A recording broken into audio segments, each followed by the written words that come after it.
Greenwood Gab is back. We're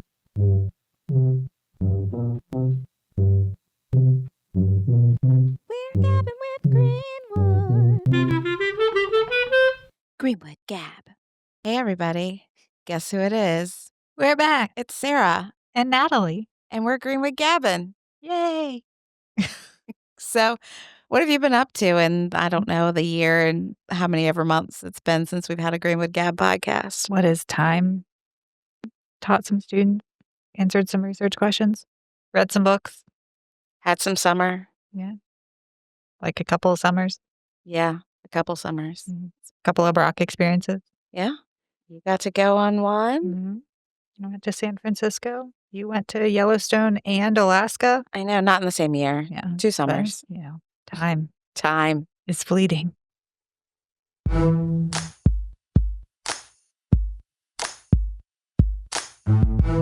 thought we might just ease back into things by talking about Southside Reads and all the stuff we've done in the first 7 months of this year revolving around Southside Reads.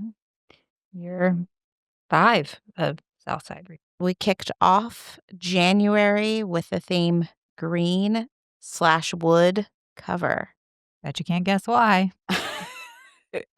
So, this one, we like to kick off the year with something that can be a little more like just you read anything you want. We've done number in the title or color in the title, I think, or 2 that we've done in January. So this year, we thought we'd do something with something on the cover. So green/wood, interpret as you will. So I interpreted Greenwood cover as a book cover with both green and trees on the cover. So I read a book called What the Woods Took by Courtney Gould.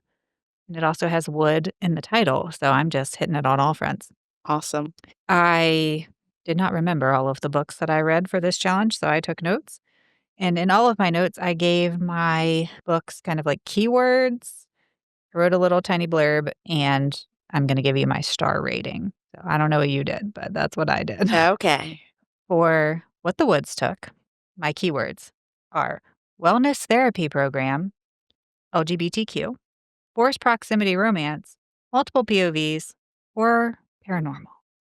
So this book is about the main character named Devin, and she's kidnapped out of her bed to enter into a wilderness therapy program. So she's in this group of troubled teens with their counselors, and they have 50 days to trek through the woods. But soon, the counselors go missing, and the teens are left to end the program on their own and figure out what happened to their counselors. Wow. So I said that readers should try this one out if they're interested in the overall plot, which I was, but they should be aware that there are unlikable characters. I gave it 3 out of 5 stars. 3 out of 5. Well, I also gave my January read 3 out of 5 stars. So starting off the year strong. I read Tangleroot by Kalela Williams, who is actually a Virginia author. The cover has a lot of foliage and greenery on it. And it's a young adult book about Sophronia, or Noni is what she goes by, Reed. She's forced to give up her dream internship back in Boston when her mother decides to move them to a small town, Central Virginia, to a fictional town called Magnolia, where there's a small private liberal arts college that her mother has just recently become the president of. And they are living in an old plantation home that is tied to her family's past. Her family was enslaved there historically. While living there, Noni uncovers hidden histories about the college's true Black founder, and she challenges the town's dominant narrative about the founding families of this town.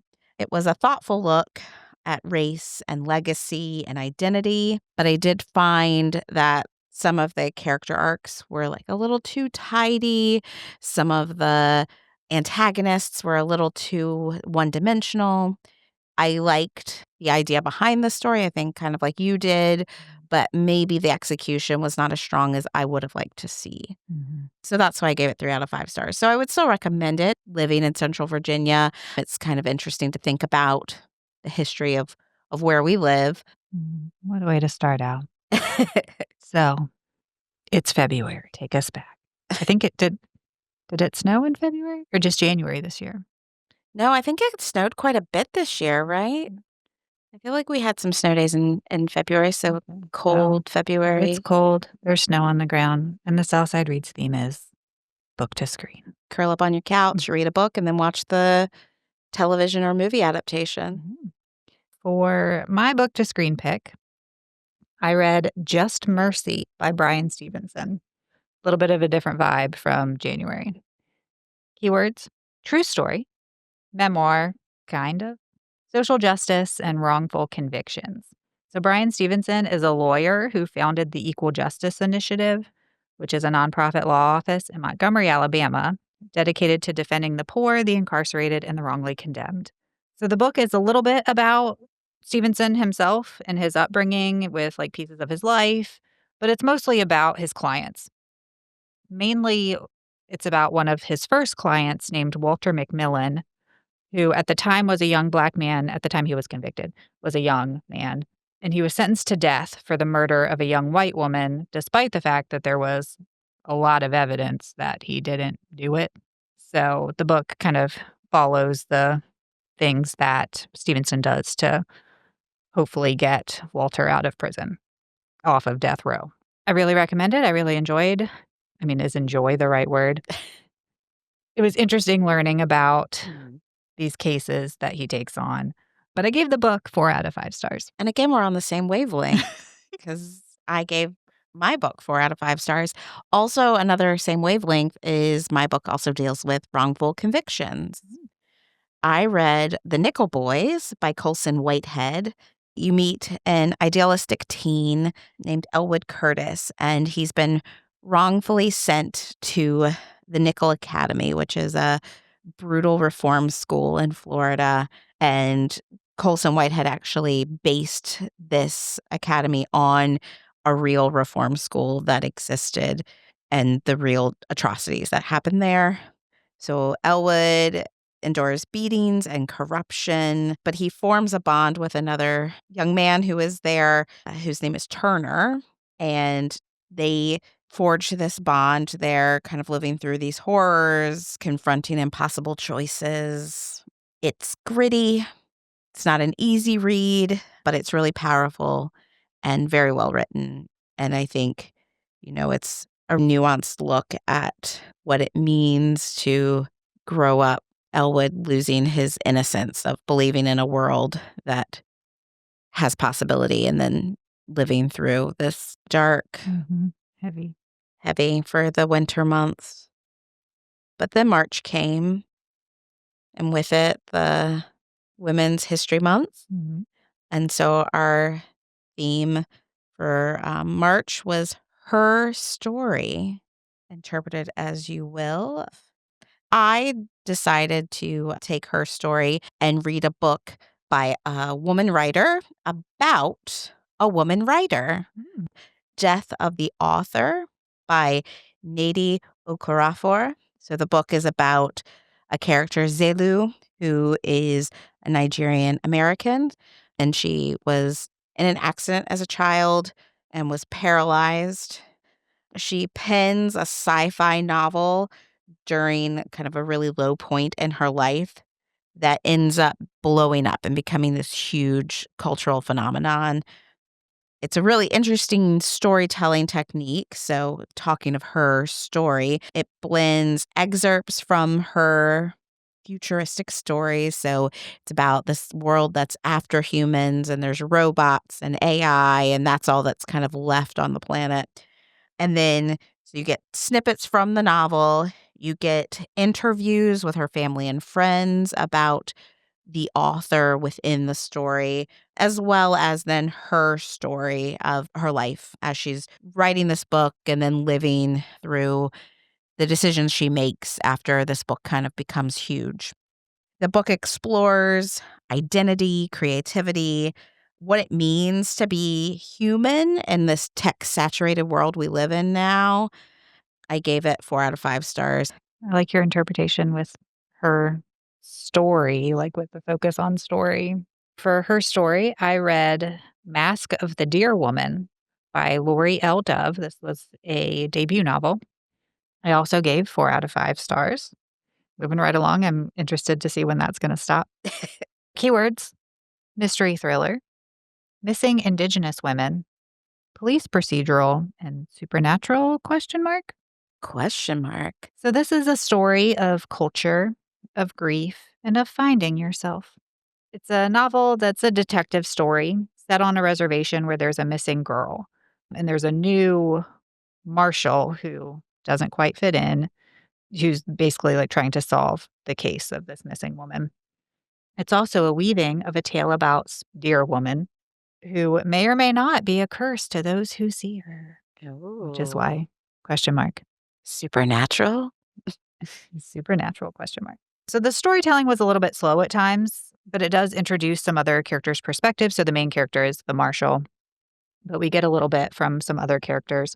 But ultimately, the mystery was engaging and it had a satisfactory ending. But I found out today that there is a second book. So, I mean, all of these like police procedural kind of things, like they turn into series, but it's Mhm. like just the same police detective and maybe the same setting, but different cases. So if I remember correctly, I think the case was wrapped up, or else I would have been mad and probably wouldn't have given it 4 out of 5 stars. April, retellings, a new theme for us in Southside Reads, I think, right? Yeah. I don't think we've done this one before. Mhm.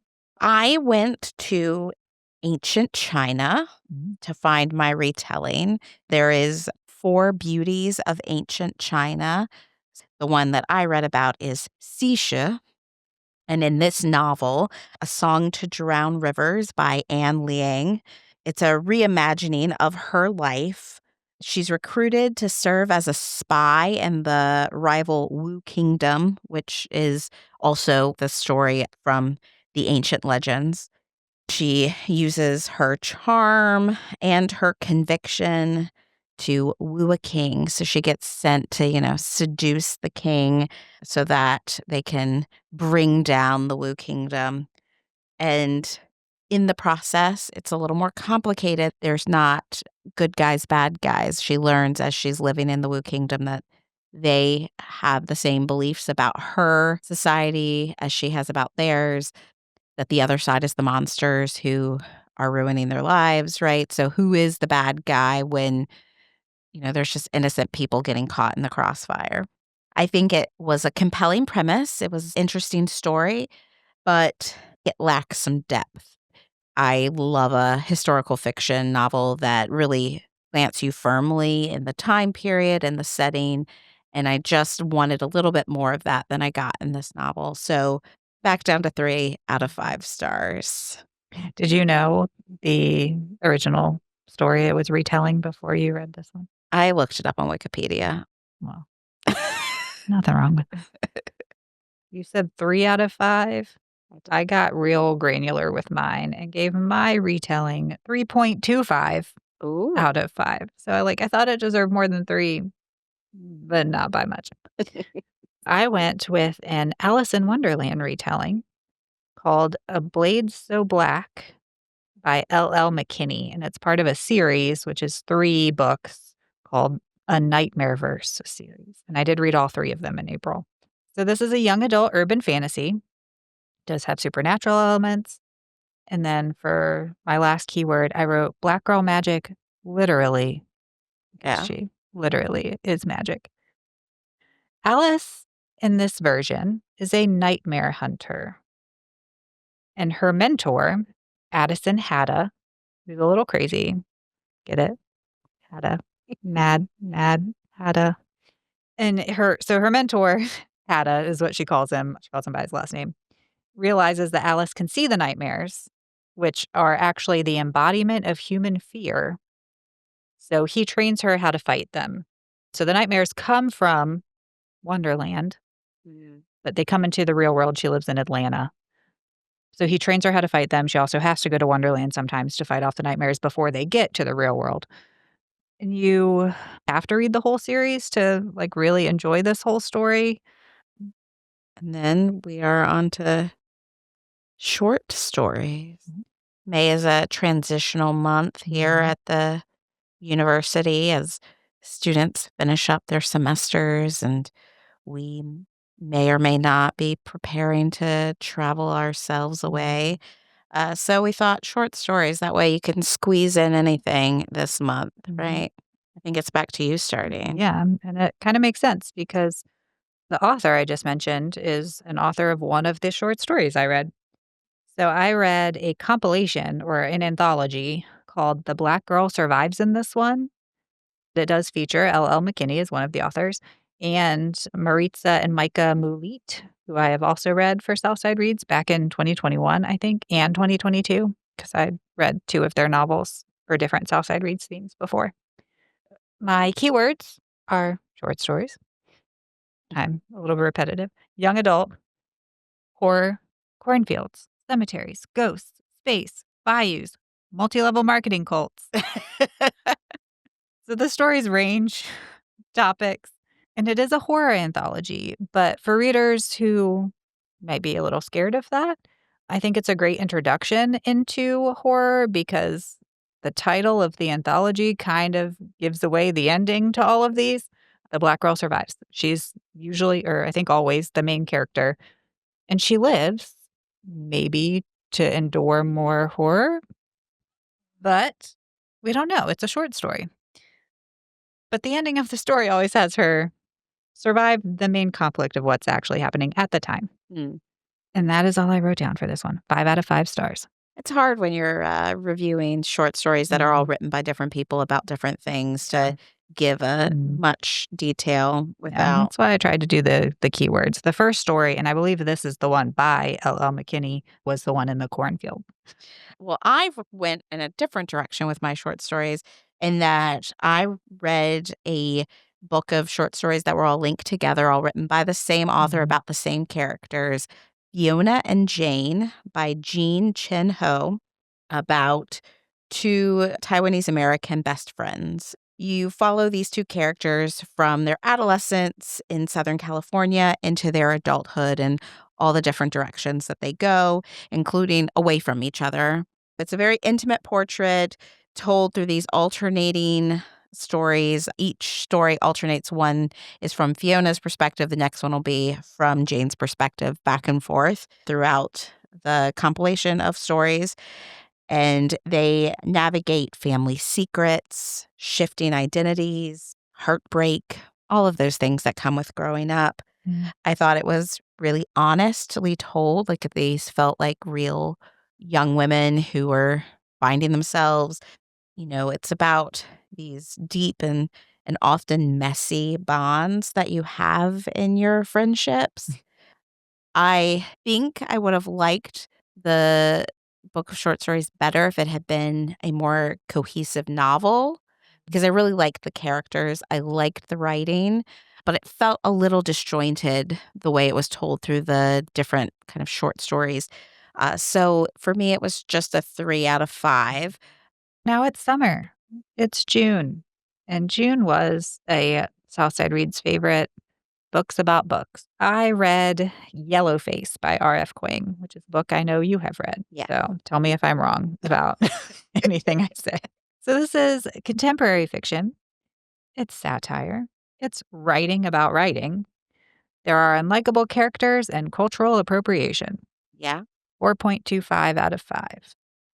So Yellowface is about Juniper Hayward, who's an author, and she pretty much has one author friend named Athena Liu.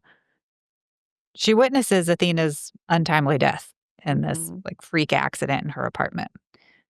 And then she makes the impulsive decision to steal Athena's typewritten manuscript. And the manuscript wasn't complete, so she decides to edit it and pass it off as her own. So it's a commentary on the publishing industry, the social media vacation of books, and of course, it's a story of like who is allowed to write about a topic. I enjoyed it, but it is you're cringing the whole time Mm. because of the decisions that the main character is making and then trying to justify and not really doing a good job. Yeah, that was I think I gave that 4 out of 5 stars as well, Mm. so we were in the similar ballpark, both enjoyed it, Mhm. which is not always the case with you Mhm. and I. Yeah. I read a second book in a series that I've actually read the first book of the series the last time we had books about books as a theme. The second book in the series is The Rivals by Jane Peck. The first book is called The Verifiers. Mhm. And this book is about Claudia Lynn, and she is a online dating verifier. So if you meet someone online and you want to make sure they are who they say they are, you can hire her company to do some background checks so you can make sure that they are who they say they are. This is especially for wealthier people who are using these online dating sites, want to make sure that they're not getting caught up in some kind of scam or that sort of thing. Mhm. She is doing her job. Suspicious clients show up. There's unsettling patterns emerging in what she's finding as she's digging deeper. Her team uncovers a web of suspicious AI use, collection of personal data that may be nefarious, and also even potentially murder. And Murder? Question mark? it's packed with literary nods, we'll say. So that's why I picked it for books about books. It's smart and twisty. 4 out of 5 stars for me. I will keep reading about Claudia Lynn. We move from books about books in June to graphic novels in July. And of course, you might think of graphic novels as books that combine illustration and text to tell the story. Mhm. But you might think of graphic novels in a different way, like Natalie did. Yeah, And like she'll just tell you more about that. we'll get there. I read They Called Us Enemy by George Takei, which is a moving graphic memoir of George Takei, the actor's childhood spent in internment camps during World War II. It's a graphic memoir that was written for a young adult audience. So he does a good job of telling the story clearly in a way that is accessible for someone who might be unfamiliar with that time period. It captures the injustice that was faced by Japanese Americans during World War II, and also the ways in which people within these internment camps were quietly heroic. Like, he talks about his parents are described as no-nos because they respond to a questionnaire with 2 no answers, which puts them in a category of being potentially dangerous, even though they're not, but they are resisting the US's attempts to capture them in the way you can use words to twist the meaning of things, and they don't wanna be captured in that situation, so they choose to say no on this questionnaire.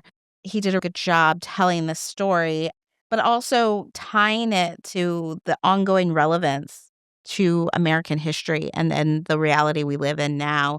It was powerful, it was timely, and 4 out of 5 stars. So I also read about war, but in a very different way.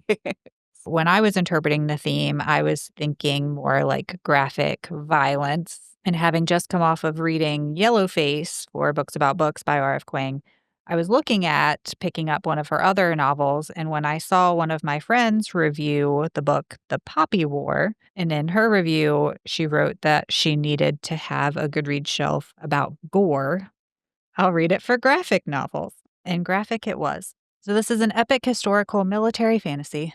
There's magic, dark academia, graphic violence, graphic sexual violence, and infanticide.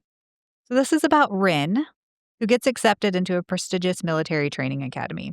She becomes a prize student of one of the professors. She overcomes the obstacles. She works with this one professor, and he teaches her how to channel the gods so that she can use the god magic to win battles when and if another poppy war breaks out, which does in the second half of the book. So she's building up, she's learning how to use this magic. But when the war breaks out, her powers are tested and she has to work with others who have similar powers to her to fight to save her friends. I think the gratuitous violence really ruins kind of the second half of the book. And the dark academia and then the war really seem like 2 different novels completely. But I gave it 3.5 out of 5 stars. Kind of a downer to end on. Is that- Well, we can look forward to August, which we are in now. That theme is That's a Classic. Have you picked what you want to read for this month yet? I have. Have you? I have. Oh, this is fun. I think you know mine, but I don't know yours. So I am going to finally read The Handmaid's Tale. And I have not watched the show because I hadn't read the book. So now I'm going to read the book so that maybe we'll see how I feel about it. I can watch the show. I will say the first season of the show is sort of the book, and it really fleshes out the backgrounds of things that just get hinted at in the book. Okay. Because it's just told through the one perspective, and because it's the handmaid's tale, right? It's her Yeah. tale. So you get a little bit more to the world in the show, but I liked both. Mhm. So hopefully you will too. I hope so. I am going to go with Things Fall Apart by Chinua Achebe, who is a Nigerian author. Mhm. So I've never read it, and it's one of those ones I've heard about for decades now, and I'm like, why haven't I read this? I should read this. Should we transition out of Southside Reads? Yes. All right.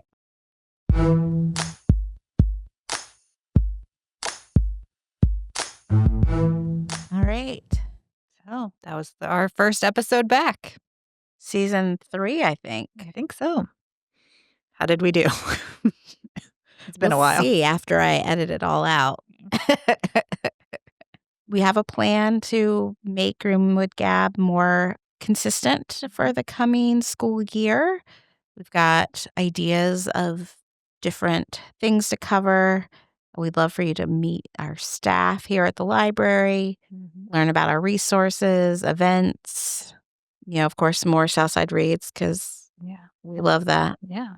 It's our favorite thing. If you have any ideas of what you'd like to hear on Greenwood Gab, please reach out. Natalie and Sarah, you can find us on the About Us, Contact Us, whatever the page is called on our website.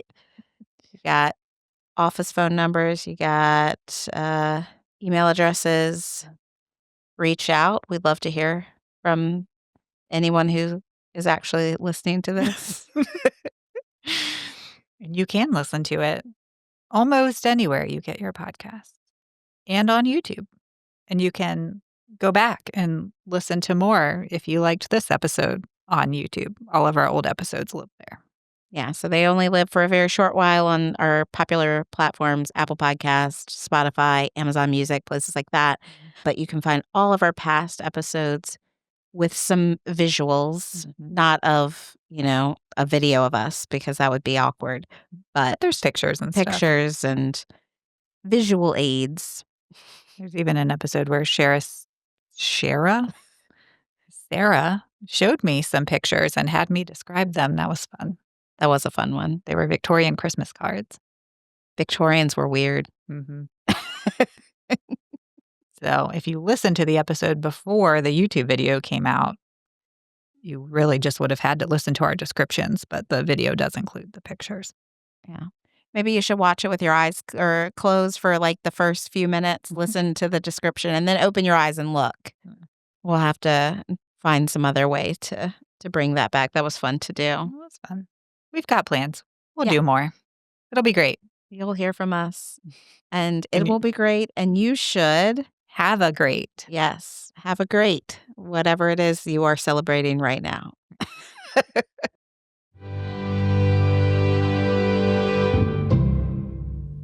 That will not go in the blooper reel. No.